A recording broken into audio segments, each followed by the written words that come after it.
Hello everyone, welcome and welcome back to my channel. Guys, मेरा एक second channel है और उस पर मैं बीएल, मंगा और मैनुआ शेयर करती हूँ। अगर जिस किसी ने भी अभी तक उस चैनल को सब्सक्राइब ना किया हो, प्लीज़ आप सब उस चैनल को भी सब्सक्राइब कर लीजिएगा। तो चलिए अपनी कहानी को शुरू करते हैं। लास्ट पार्ट में हमने देखा था कि वे वुशियन को वांग जी ने सिटी के सबसे बड़े हॉस्पिटल में एडमिट करवाया था। वे वुशियन की कंडीशन बहुत ख़राब थी। डॉक्टर्स ने उसका ऑपरेशन तो कर दिया था, पर यह भी कहा था कि 12 से 24 घंटे वे वुशियन के लिए बहुत ज़्यादा इम्पोर्टेंट है। वांग जी बिल्कुल टूट चुका था। उसने वे वुशियन के लिए हॉस्पिटल में वीवीआईपी रूम बुक कराया था। वांग जी वे वुशियन का हाथ पकड़े हुए था और उसकी आंखों से आंसू बहते ही जा रहे थे। तभी वे वुशियन के शरीर में एक हलचल सी हुई। ये देखकर वांग जी बहुत ज़्यादा घबरा गया। उसने देखा कि वे वुशियन की आंखों से आंसू बह रहे थे। वांग जी को लगा कि कहीं वे वुशियन को कुछ हो तो नहीं गया। वो डॉक्टर को आवाज़ देने ही वाला था कि तभी उसे लगा कि किसी ने उसका हाथ पकड़ लिया। वांग जी ने जब पीछे मुड़कर देखा तो अपने सामने का मंजर देखकर उसकी आंखों में खुशी के आंसू आ गए। वे वुशियन को हल्का हल्का होश आने लगा था। वांग जी नहीं चाहता था कि वे वुशियन उसको अपने सामने वहाँ देखे, पर क्योंकि कहीं ना कहीं वांग जी वे वुशियन के साथ जो कुछ भी हुआ था उसके लिए खुद को जिम्मेदार मान रहा था, लेकिन ऐसा कुछ भी नहीं हो पाया। वे वुशियन ने उसका हाथ थाम लिया था कसकर। वे वुशियन के सीने पर पट्टी बंधी हुई थी और उसको ऑक्सीजन मास्क लगा हुआ था, जिसकी वजह से उसकी सांस काफ़ी हैवी हो रखी थी। उसने लड़खड़ाती हुई आवाज़ में कहा, लान वांग जी। वांग जी ने अपने आंसुओं को पोंछते हुए कहा, वे वुशियन प्लीज़ तुम कुछ मत बोलो, अभी तुम्हारी कंडीशन अच्छी नहीं है। वे वुशियन धीरे धीरे और रुक रुक कर बोल रहा था। वो अपना ऑक्सीजन मास्क हटाने लगा, पर वांग जी ने उसको इशारे से मना कर दिया।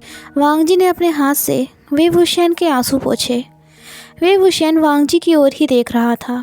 वांग जी ने कहा, वे वुशियन मैं अभी डॉक्टर को बुला कर लाता हूँ। पर वे वुशियन ने हल्के से वांग जी का हाथ प्रेस किया, जैसे कि वो उससे कुछ कहना चाह रहा हो। ये देखकर वांग जी अपनी जगह पर फिर एक बार बैठ गया।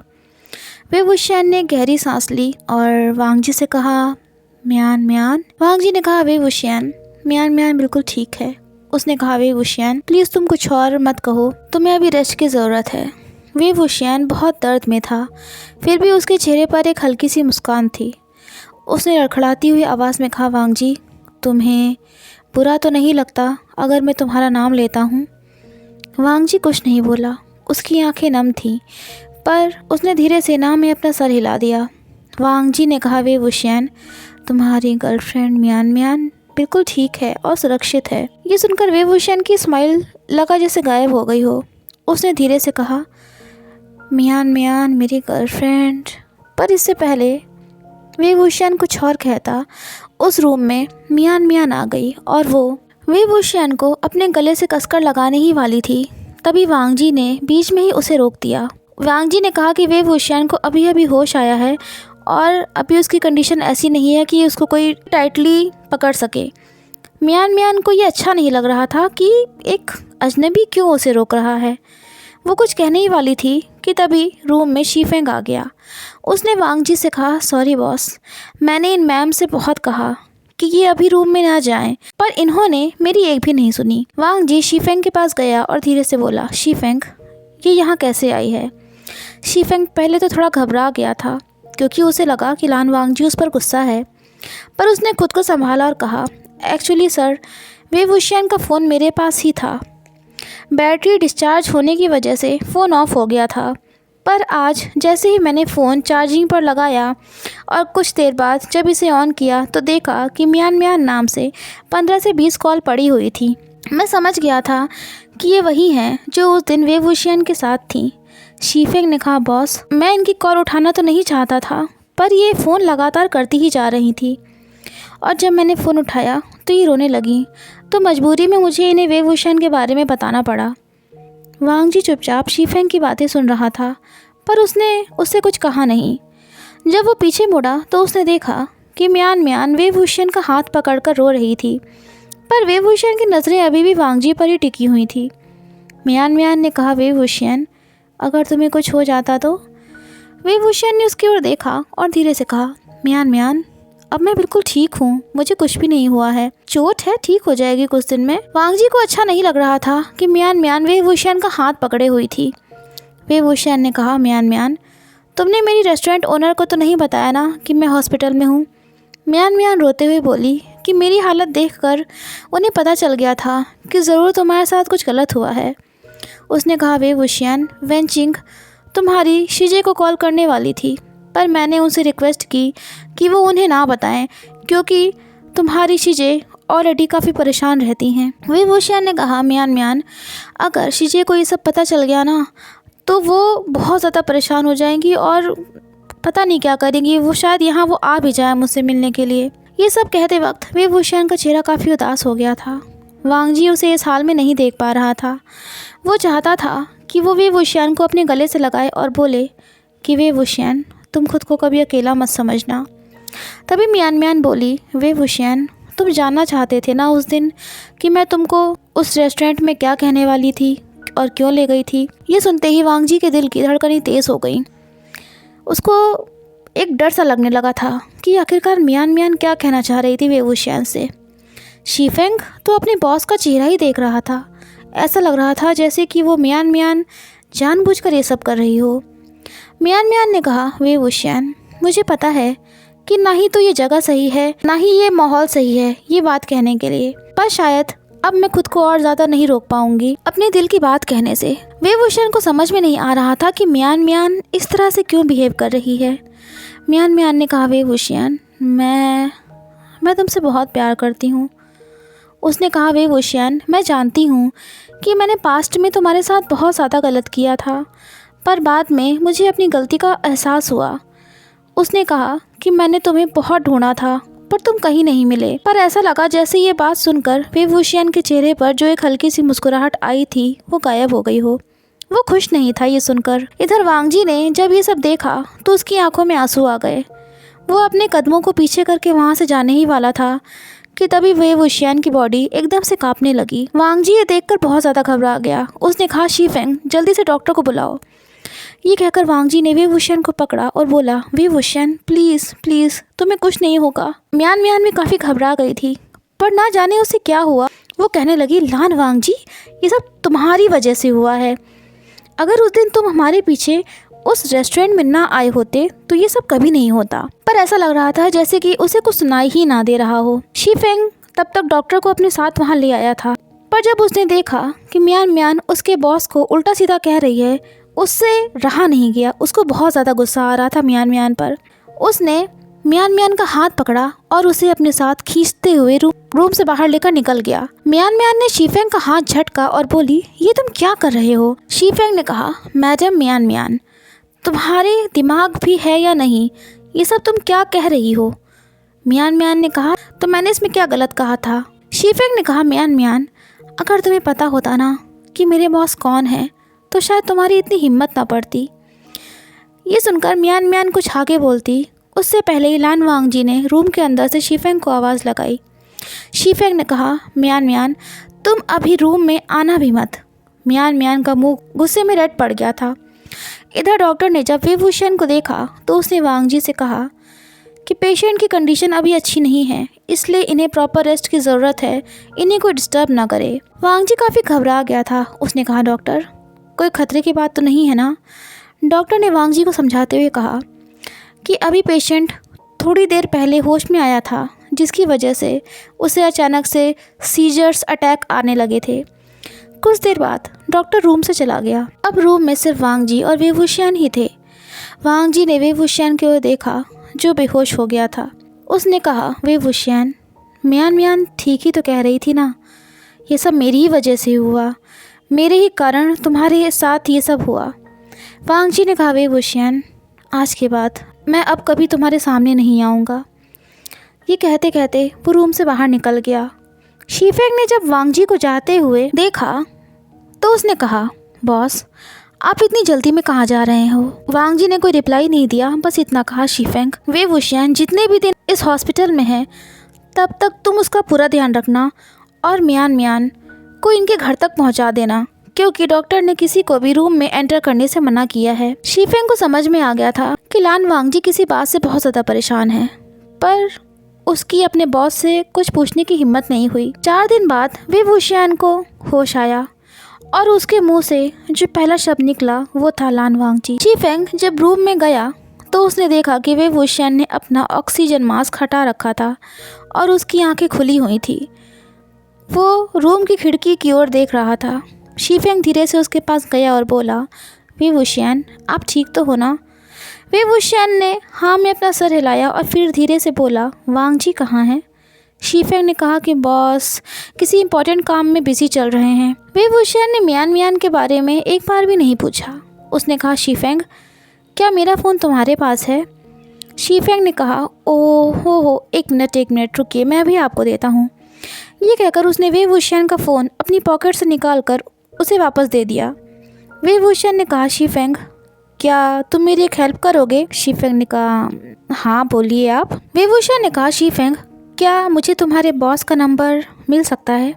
शी फेंग ने कहा, क्या बॉस का फ़ोन नंबर? कुछ देर सोचने के बाद उसने वे वुशियान को लान वांगजी का फ़ोन नंबर दे दिया। वे वुशियान ने कहा, शी फेंग, मुझे बैठने में प्लीज़ हेल्प करो। उसने वांगजी का नंबर जब डायल किया तो उसे लगा कि शायद ये नंबर उसने कहीं देखा था, पर वो समझ नहीं पाया। वे वुशियान ने कई बार वांगजी को फ़ोन मिलाया पर वांगजी ने एक बार भी कॉल रिसीव नहीं करी। वे वुशियान का मन उदास सा हो गया था। उसने कहा, शी फेंग, वांगजी ठीक तो है ना? शी फेंग ने कहा, हाँ बॉस बिल्कुल ठीक है। वे वुशियान को पता था कि ज़रूर कुछ बात है, पर उसने शी फेंग को ज़्यादा फोर्स नहीं किया। उसने कहा, शी फेंग, वांगजी मेरा कॉल नहीं उठा रहा है। अगर तुम्हारी बात हो अपने बॉस से तो उन्हें कह देना कि मैं उनसे कुछ ज़रूरी बात करना चाहता हूँ। शी फेंग ने कहा, ओके, मैं उनको इन्फॉर्म कर दूँगा। थोड़ी देर बाद शी फेंग रूम से बाहर निकल गया। वे वुशियान अब रूम में अकेला था। जहाँ उसे गोली लगी थी उस जगह पर उसे दर्द था, पर उसे ज़्यादा तकलीफ़ इस बात से हो रही थी कि वांगजी उसके सामने नहीं था, उसके पास नहीं था। वे वुशियान ने अपनी शीजे को कॉल किया। जियांग यानली ने कॉल उठाया और कहा, आशियान। वे वुशियान अपनी बहन की आवाज़ सुनकर काफ़ी इमोशनल हो गया था। जियांग यानली ने कहा, क्या हुआ आशियान, तुम ठीक तो हो ना? वे वुशियान ने अपने दर्द को कंट्रोल करते हुए कहा, हाँ शीजे, आपका आशियान बिल्कुल ठीक है। जियांग यानली ने कहा, आशियान, तुमने मुझे इतने दिन से कॉल क्यों नहीं किया? मुझे तो बहुत ज़्यादा टेंशन होने लगी थी। वे वुशियान ने झूठ बोला और कहा, शीजे, मेरा फ़ोन ख़राब हो गया था इसीलिए। ये सुनकर जियांग यानली हल्का सा मुस्कुराई और बोली, आशियान मेरे प्यारे भाई, तुम हमेशा खुश रहो, मैं बस यही चाहती हूँ। वे वुशियान शायद अपने इमोशंस को और ज़्यादा कंट्रोल नहीं कर पा रहा था। उसने कहा, शीजे, मुझे कुछ इम्पोर्टेंट काम है, मैं आपसे बाद में बात करता हूँ। ये कहकर वे वुशियान ने कॉल काट दी। उसने कहा, शीजे, आई एम सॉरी, मैंने आपसे झूठ बोला, पर मैं आपको परेशान नहीं करना चाहता था। उसकी आंखों में आंसू थे। तभी वे वुशियान का फ़ोन रिंग होने लगा। उसे लगा कि वांगजी ने कॉल बैक किया होगा, पर वो कॉल तो मियान मियान की थी। वे वुशियान ने कॉल उठाई। मियान मियान उससे कुछ कहती उससे पहले ही वे वुशियान ने कहा, मियान मियान, आई एम सॉरी, बट मेरी अभी कंडीशन नहीं है कि मैं तुमसे बात कर सकूं। जब मैं ठीक हो जाऊंगा तो खुद तुम्हें कॉल कर लूँगा। ये कहकर वे वुशियान ने कॉल कट कर दी। वे वुशियान ने फिर एक बार वांगजी के नंबर पर कॉल किया। इस बार फाइनली वांगजी ने कॉल उठा ली। वांगजी ने कहा, हेलो वे वुशियान। वे वुशियान ने कहा, लान वांगजी, तुम कहाँ हो? मेरा फ़ोन क्यों नहीं उठा रहे थे तुम? वांगजी ने कहा कि मैं किसी इंपॉर्टेंट काम में बिज़ी था। वे वुशियान ने कहा, वांगजी, क्या तुम्हारे पास कुछ टाइम है? मैं तुमसे कुछ कहना चाहता हूँ। ये सुनते ही वांगजी को ऐसा लगा जैसे उसका दिल बैठ सा गया हो। वांगजी ने कहा, सॉरी वे वुशियान, मेरे पास अभी टाइम नहीं है किसी भी बात के लिए। वे वुशियान ने कहा, वांगजी, मैं तुम्हारा ज़्यादा टाइम नहीं लूँगा, पर यह बात मुझे तुम्हें बताना बहुत ज़रूरी है। वांगजी चुपचाप सारी बातें सुन रहा था। उसने कहा, सॉरी वे वुशियान, और फिर उसने कॉल काट दी। वे वुशियान वांगजी के ऐसे बर्ताव से काफ़ी परेशान और उदास हो गया था। वो रोने लगा। तभी रूम में शी फेंग आ गया और उसने वे वुशियान को रोते हुए देख लिया, पर वो बोला कुछ नहीं। कुछ देर बाद वो रूम से बाहर गया और उसने अपने बॉस को फ़ोन मिलाया। जब वांगजी ने फ़ोन उठाया तो शी फेंग ने कहा, बॉस, वे वुशियान रो रहा था, क्या आपने कुछ कहा है उससे? क्या आप दोनों की कोई बात हुई थी? वे वुशियान को रोते हुए सुनकर वांगजी का दिल दर्द से भर उठा। उसने कहा क्या? विभूषण रो रहा था। शीफेंग ने कहा हाँ बॉस। वांग जी खुद को रोक नहीं पाया, पर जैसे ही वो आगे बढ़ने को हुआ उसके अंकल लान शिरेन आ गए। लान शिरेन ने कहा वांग जी, तुमको पता भी है कि उस मीटिंग में तुम्हारी ना पहुंचने की वजह से हमें कितना ज़्यादा नुकसान हुआ है, हमको कितनी बातें सुननी पड़ी हैं सबकी। वांग जी चुपचाप अपने अंकल की बातें सुन रहा था। लान शिरेन ने कहा कि वांग जी, मुझे सब पता है कि तुम्हारा दिमाग आजकल किन चीज़ों में है, पर ये मत भूलो कि तुम कौन हो। तुम एक माफिया हो और तुम्हारी लाइफ अलग है। वांग जी ने कहा अंकल, मुझे पता है कि आप मुझसे कई सारी बातों के लिए नाराज़ हो, पर मेरा यकीन करिए मैं ऐसा कोई काम नहीं करूँगा जिससे आपका और लान फैमिली का नाम ख़राब हो। लान शिरेन ने कहा वांग जी, तुम्हारे डैड ने भी हमारी बात नहीं मानी थी और तुम्हारी मॉम से प्यार कर बैठे थे। देखो उन्होंने अपनी लाइफ के साथ क्या किया, तुम वो गलती मत करना वांग जी। वांग जी के दिमाग में बस यही चल रहा था कि उसे वेवूशियन से मिलना है। उसने कहा सॉरी अंकल, मुझे एक बहुत ही इम्पोर्टेंट काम से भी जाना है, मैं आपसे वापस आकर बात करता हूँ। ये कहकर वांग जी अपने मैंशन से हॉस्पिटल की ओर निकल चुका। लान शिरेन उसे देखता ही रह गया। रात हो गई थी। वो अपनी मर्सिडीज़ बेंज को बहुत स्पीड में चला कर ले जा रहा था। वो जल्द से जल्द हॉस्पिटल पहुंचना चाहता था। उसने ब्लूटूथ से शीफेंग को कॉल मिलाई और बोला शीफेंग, वेवूशियन ठीक तो है ना? शीफेंग ने कहा बॉस, वेवूशियन की तबीयत थोड़ा ख़राब हो गई थी, इसीलिए डॉक्टर्स उसका चेकअप कर रहे हैं। वांग जी ने कहा शीफेंग, तुम उसका ध्यान रखना, मैं बस पहुंचने ही वाला हूं। 5 मिनट बाद वांग जी हॉस्पिटल पहुंच गया। वो जल्दी से मेन डोर की ओर भागा और लिफ्ट के थ्रू वेवूशियन के रूम में पहुंचा। जब वो रूम में पहुंचा तो उसने देखा कि वेवूशियन खिड़की के पास खड़ा हुआ था। वांग जी जल्दी से भागकर उसके पास गया और बोला वेवूशियन, तुम ठीक तो हो ना? वेवूशियन ने सुनकर वांग जी की ओर मुड़ा और हल्का सा मुस्कुराया। उसने कहा वांग जी, तुम आ गए। वांग जी जो बहुत ज़्यादा परेशान था उसने कहा वेवूशियन, तुम ठीक तो हो ना? तुम्हें ज़्यादा दर्द तो नहीं हो रहा है ना? ये सुनकर वेवूशियन वांग जी के थोड़ा नज़दीक गया और उसने वांग जी का हाथ पकड़कर अपने सीने पर रखा। वांग जी को कुछ भी समझ में नहीं आ रहा था। वेवूशियन ने वांग जी की आंखों में देखते हुए कहा लान वांग जी, मेरे दिल की धड़कनों से क्या तुम्हें मेरे दिल का हाल पता चल रहा है? वांग जी ने कहा वेवूशियन, ये सब तुम क्या कह रहे हो? और वो अपना हाथ छुड़ाने लगा, पर वेवूशियन ने उसके हाथ को टाइटली पकड़ रखा था। वेवूशियन वांग जी के थोड़ा और नज़दीक गया और बोला, क्या अब तुम्हें समझ में आया वांग जी? वो वांग जी के इतना करीब था कि उसकी सांसें वांग जी के गाल से टकरा रही थी। वांग जी ने कहा वेवूशियन, तुम्हें आराम करने की ज़रूरत है। वेवूशियन ने कहा वांग जी, क्या तुम्हें मेरी आंखों में अपने लिए कुछ नज़र नहीं आ रहा? वांग जी ने अपनी नज़रों को हटाते हुए कहा वेवूशियन, अगर तुम्हारी गर्लफ्रेंड ने हमें ऐसे देख लिया तो वो गलत समझेगी। वेवूशियन ने वांग जी का चेहरा अपनी ओर घुमाया और कहा वांग जी, मैं तुमसे बहुत प्यार करता हूँ। ये सुनकर वांग जी बिल्कुल शॉक्ड हो गया था।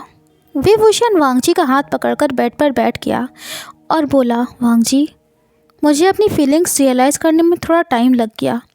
उसने कहा वांग जी, मेरे दिल में सिर्फ तुम हो। वांग जी ने कहा मगर मियान मियान?